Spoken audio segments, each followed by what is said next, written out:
LLC. You make sure you say, I do not want a flow-through tax entity. Okay? And so, and I know what some of you are saying, well, if it's not a flow-through, there's double taxation and all this stuff. Let me ask you something. Would you rather be hit as a dealer, or would you rather pay taxes on what you've earned? Pay taxes. I can tell you right now, it's going to be a lot safer for you. Now, I don't want to scare you, and I'm not a legal person, but the reality is this is something you need to know, because I know people who have been hit by this. And guess what? You can't change it. You can't change it. Unless you completely just, fight tooth and nail. But I don't know of anyone that's been hit that's been able to change it. Okay? So be very, very cautious with that. Flow through tax entity you do not want as a real estate investor. Can I pick the tax structure on my entity? Yes.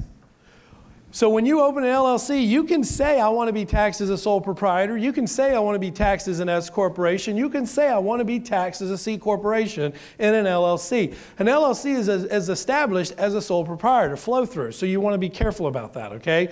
What should I use? We talked about this in a non-flow through. And where can I find a good one? I gave you that one, Anderson Business Advisors. Asset protection, I've already given my disclosure.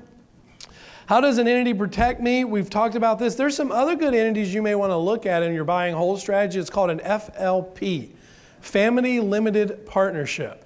And what the beauty of this is that you can actually be put in what's called a grandfather clause, that literally it is established to the point that if someone tries to sue you, there is a bylaw in there that you can send them a letter from your attorney that states, if you even want to sue me, you got to pay 10 grand. Isn't that nice? To even sue you, they got to pay 10 grand. And that's the power of an FLP.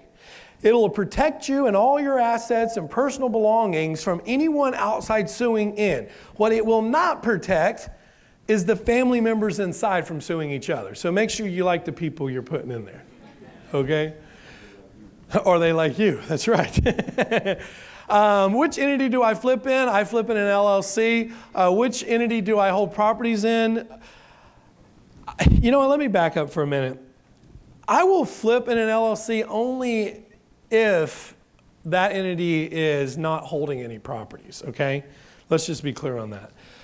I hold in an LLC that obviously is what we call a holding LLC. But I don't want to go flip properties in a holding LLC that has 5 properties in it, because if I get something wrong, guess what they have connections to?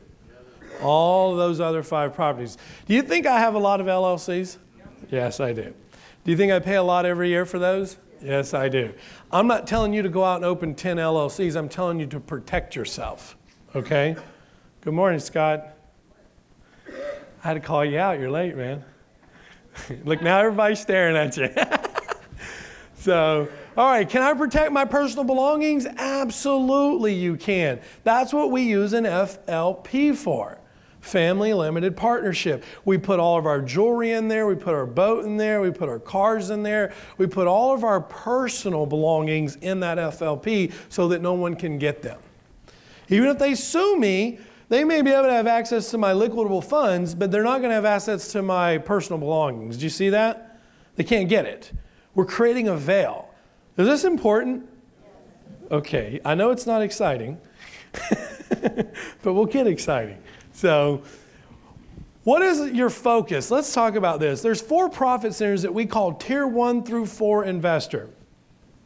You want to find one style and get good at it. Tier 1 is a wholesaler. Tier 2 is when we move from wholesaling into lease options. And the reason I do that is because this. Tier 1, does it take any money or credit to do that? No, it doesn't. It's perfect for anybody getting into the business. Tier 2 in lease options, do you think it takes a little bit of money to do a lease option? It does sometimes, depending on your negotiation skills, because you have to be responsible to make the payment if your tenant doesn't. You have to be responsible if they want some money up front. It's not a lot of money, but it still requires, in some occasions, a little bit of money to make the transaction work. Or at least a nest egg, so if that tenant doesn't pay that monthly payment, that you have to, right? But it's a process of building wealth because you're able to hold property without actually buying it or acquiring it. So we call that tier